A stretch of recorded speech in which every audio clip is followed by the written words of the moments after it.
Making headlines this hour. Fisheries Minister says the government will begin construction in January on a big eye tuna processing and packaging facility following the completion of regulatory approvals. Recent amendments to the Special Economic Zone Act mark a renewed push to revitalize the Maldives' economic development and attract foreign investment. The government will implement major governance reforms in the 2026 local elections, cutting the number of island councillors by 261 to better align representation with population size.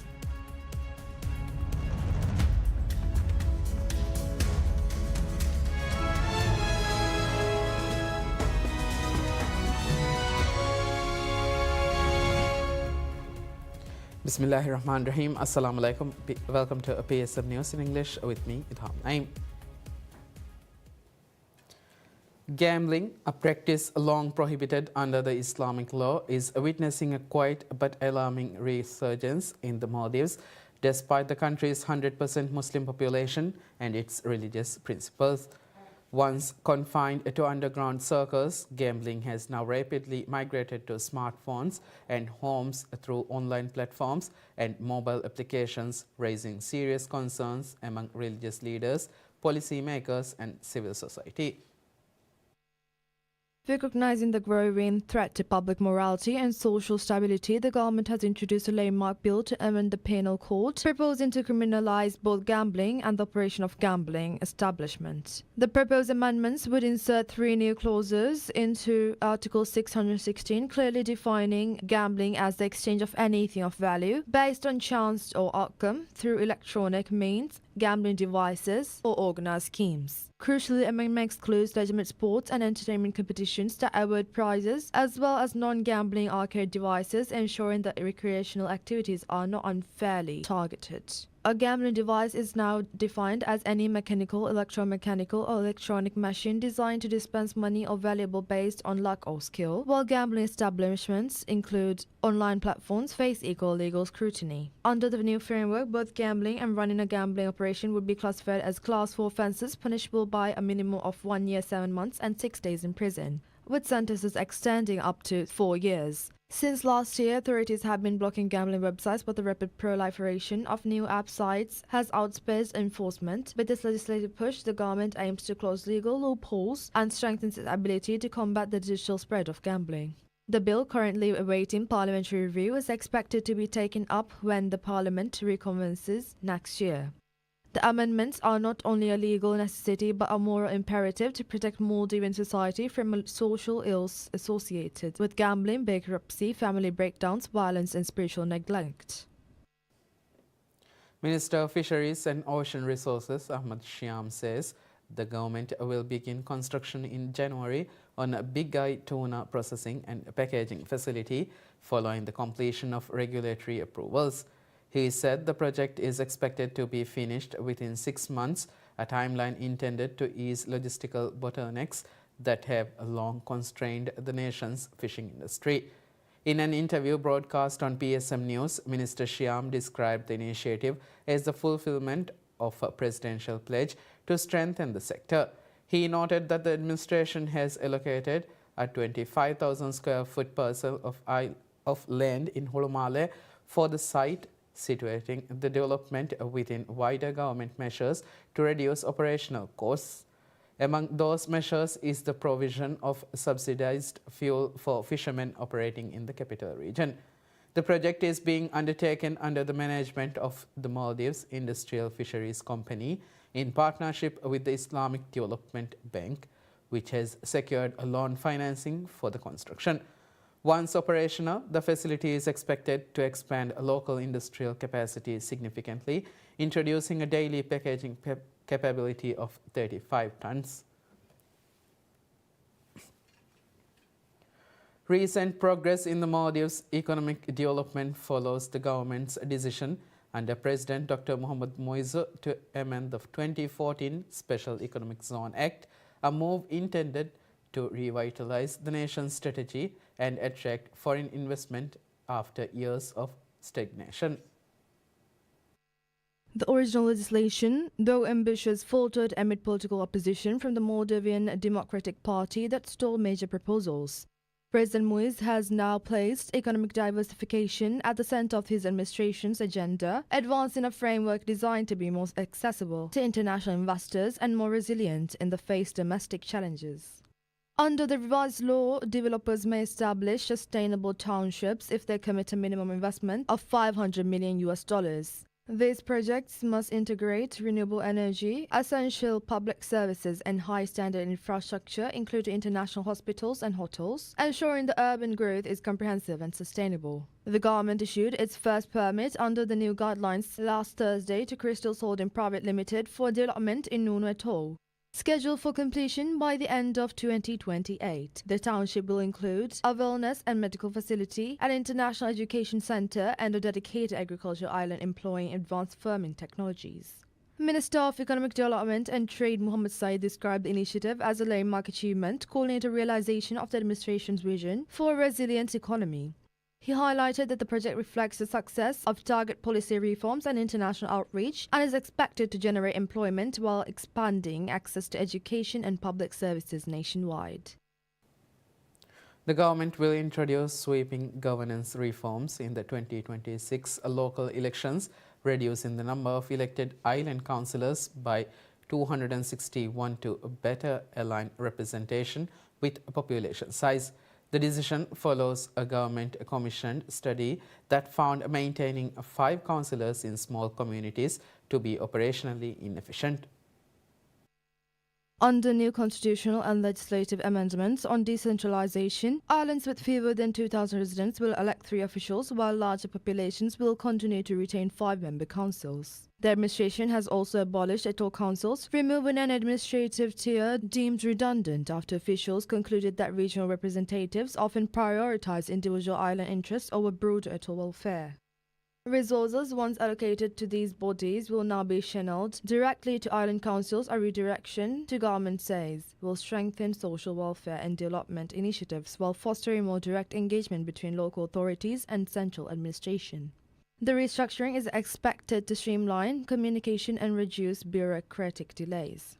The reform will affect 133 islands, reducing the total number of elected councillors to 629, down from 890 in 2021. Officials anticipate that the contraction will ease fiscal pressures, with savings on salaries redirected to community programs. The new 3-member councils, comprising a president, a designated female representative, and a general member, are intended to ensure efficient resource utilization while maintaining representation across key constituencies.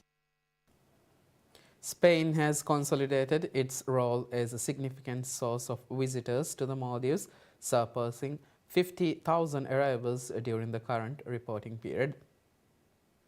Figures released by the Ministry of Tourism and Environment placed Spain 9th among source markets, contributing 51,988 visitors. The ranking mirrors Spain's position at the close last year, underscoring its steady emergence as a reliable market for the destination. The Maldives' tourism industry overall continues to demonstrate robust growth. Total arrivals have reached 2,080,134 to date, marking a 10.1% increase compared with the same period last year. The destination is averaging 6,453 daily visitors, supported by 1,315 operational facilities, including resorts, hotels, guest houses, and safari vessels. Spain's presence among the top 10 contributors reflects a diversification of the visitor base, though established markets continue to dominate. China leads with 318,032 arrivals, followed by Russia with 260,416 visitors. The United Kingdom ranks third, accounting for 186,762 tourists.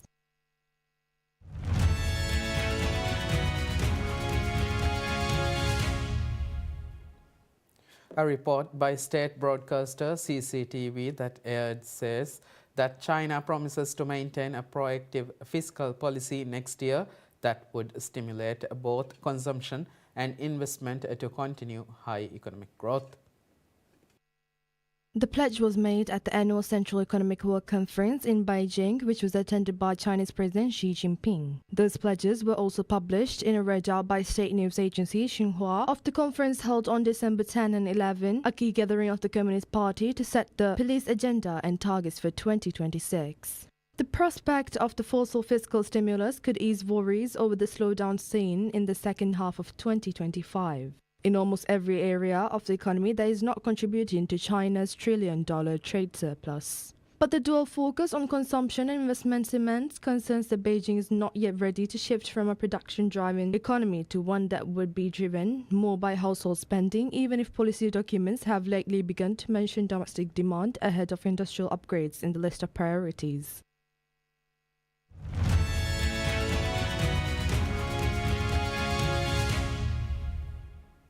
India cut red tape to speed business visas for Chinese professionals. Two officials says a major step to boost ties between the Asian giants and end chronic delays that cost output worth billions of dollars because of scarce technicians. As Prime Minister Narendra Modi cautiously rekindles ties with Beijing in the face of punishing U.S. tariffs, the officials said New Delhi dropped a layer of bureaucratic scrutiny and shortened visa approval times to less than a month. Reuters in the first to report the development. India had blocked virtually all Chinese visits after nuclear-armed neighbors clashed on their Himalayan frontier in mid-2020, widening its vetting of business visas beyond the Home and Foreign Ministries. The issues around securing visas have now been completely resolved, said one of the officials with knowledge of the matter, who both spoke on condition and anonymity. The removal of the red tape comes after Modi visited China this year for the first time in 7 years, meeting China's President Xi Jinping and discussing ways to improve ties. Subsequently, both countries resumed direct flights for the first time since 2020. India's Indigo reinstated flights between Kolkata and Guangzhou in October and launched a non-stop route between New Delhi and Guangzhou in November. On its part, China Eastern Airlines resumed flights between Shanghai and New Delhi in November. Health Minister Mark Butler says that the Australian government will stand firm to protect its citizens after Reddit filed a lawsuit in Australia's highest court seeking to overturn the country's social media ban for children under 16. The San Francisco-based firm, which ranks Australia among its biggest markets, said in the High Court filing that the ban should be declared invalid because it interfered with free political communication implied by the country's constitution, setting the stage for a protracted legal battle. Even if the High Court upheld the ban, Reddit should be exempt since it did not meet the definition of social media, added the filing, which named the Commonwealth of Australia and Communications Minister Anika Wells as defendants. The lawsuit, 2 days into the rollout of the world's first nationwide ban on people under 16 accessing social media, is the second such challenge after 2 teenagers representing an Australian libertarian group filed suit last month. But the action from Silicon Valley, major with a $44 billion market capitalization, dramatically increases the resources available to continue a drawn-out court battle. Success for Reddit could open the door for other platforms to mount similar changes. We will be back after a short break.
الله أكبر الله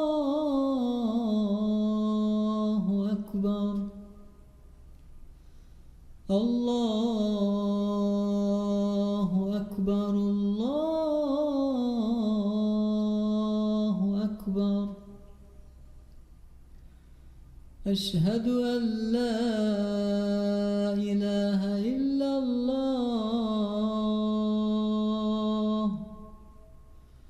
أشهد أن لا إله إلا الله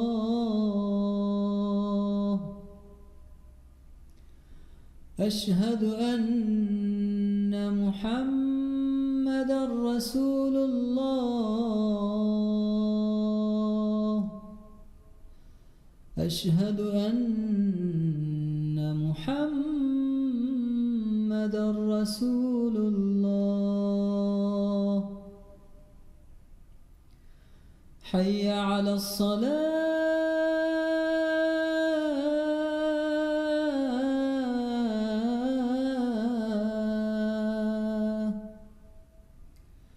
حي على الصلاة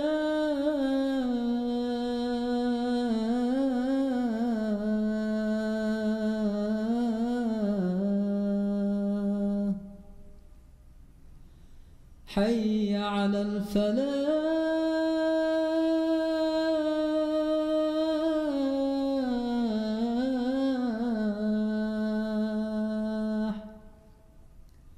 حي على الفلاح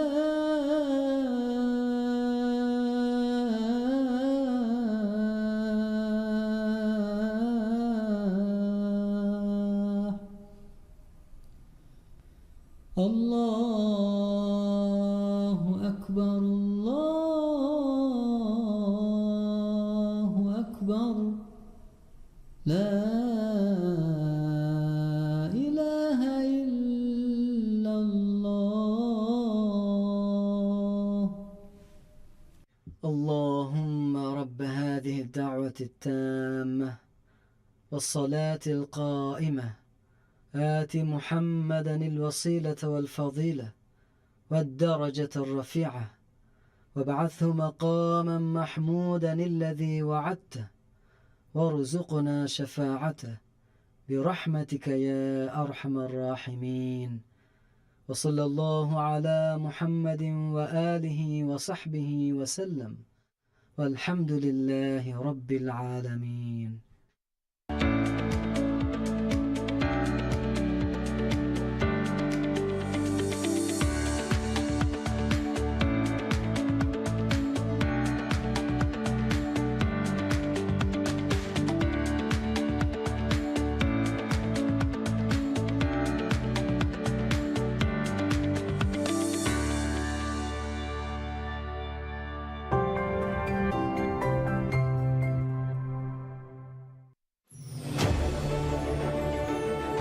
ಜಾದಿವೆ ರಾಜ award ward ಕೊಲ್ಲುಮ PSME application download ಕೊಲ್ಲವ್ವ download ಕೊಲ್ಲುಮ ಫಹು login ವೆಲಾಫ ಜಾದಿವೆ ರಾಜ programme ಫಿತ್ ಕಲವ್ವ ವೋಟ್ಲಾಂ ಬೇಣುವ ದಾಯಿರ ಹಿಯಾರ್ ಕುರವ್ವ ಅದಿ ವೋಟ್ಲಾಂ ಬೇಣುವಾರ ಸೆಲೆಕ್ಟ್ ಕೊಲ್ಲುಮ ಫಹು ವೋಟ್ ದೆವ್ವ ಕೊಮ್ಮೆ ವೋಟಕಿ ದೆ ಟೋಕನ್ ಎಂಗ್ ಅಕೌಂಟು ಎವ್ ವೋಟ ಬುಡಂಗಿನಂಗ್ vote ದೆವೇಣೆ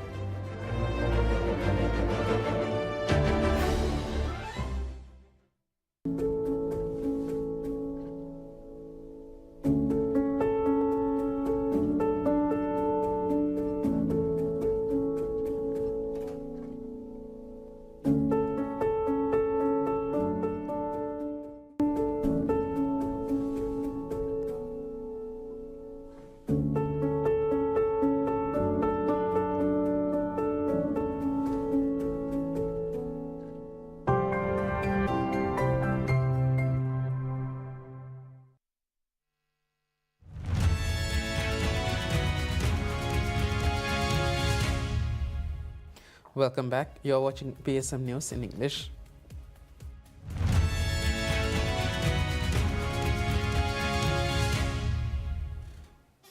Tucked away in the back streets of Sydney, a team of 10 craft a suit of coveted trophies that many tennis players spend their careers training to obtain. Of the 150 trophies being submitted at the WJ Sanders workshop for the 2026 Australian Open, the most famous are the Norman Brook and the Daphne Urquhart Trophy, the prize awaiting the men's and women's single champions. For General Manager Darren May and his team, work on the trophies begin before the 2025 edition of the Grand Slam and will conclude when the fruits of their labour are handed out to the title winners on Laver Arena early next year. That great attention to detail is the hallmark of a great tennis tournament will come as no surprise to silversmith Paul Smith, who is responsible for crafting for trophy taken home for the Australian Open by the women's singles champion. While the Daphne Urquhart Memorial Cup that has been awarded to the winner of the women's singles since 1934 stays in Australia, Sydney-based smithery WJ Sanders produces an exact replica that leaves Melbourne with a champion. The major trophies, the men's and women's singles, the men's and women's doubles and mixed doubles are all handmade with roughly 18 kilograms of silver and have a value of at least 860,000 Australian dollars, which is 573,534 US dollars. The skill set required to make these trophies by hand is dying out and is officially considered an endangered craft on Britain's Heritage Crafts Red List. May, though, would not craft the trophies in any other way. Jannik Sinner held aloft the Norman Briggs Trophy earlier this year, while Arena Sablanka was the recipient of Daphne Urquhart. They will both be back in Melbourne for January 18th to February 1st, looking to add another Australian Open title and another piece of WJ Sanders' craftsmanship to their trophy cabinets.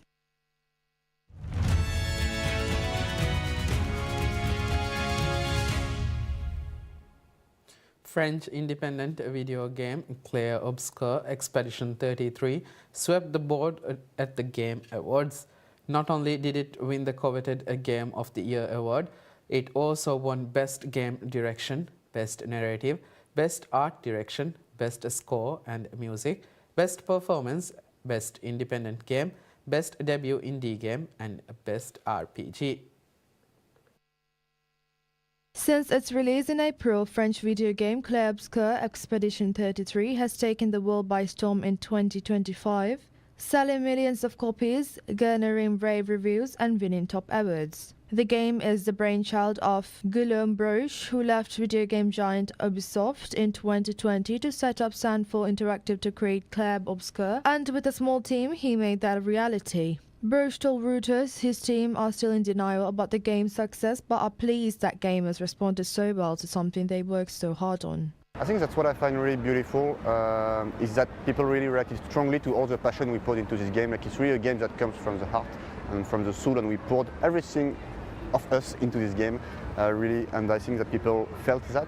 And I'm surprised still today at how much they resonated with that and how much it transpired through the game and throughout that experience, because we get so much beautiful messages of players saying thank you for making something so sincere and authentic and honest, and it helped me get through a tough moment in my life and everything. That it's really, really beautiful. Like, we are extremely humbled at how much it resonated with people.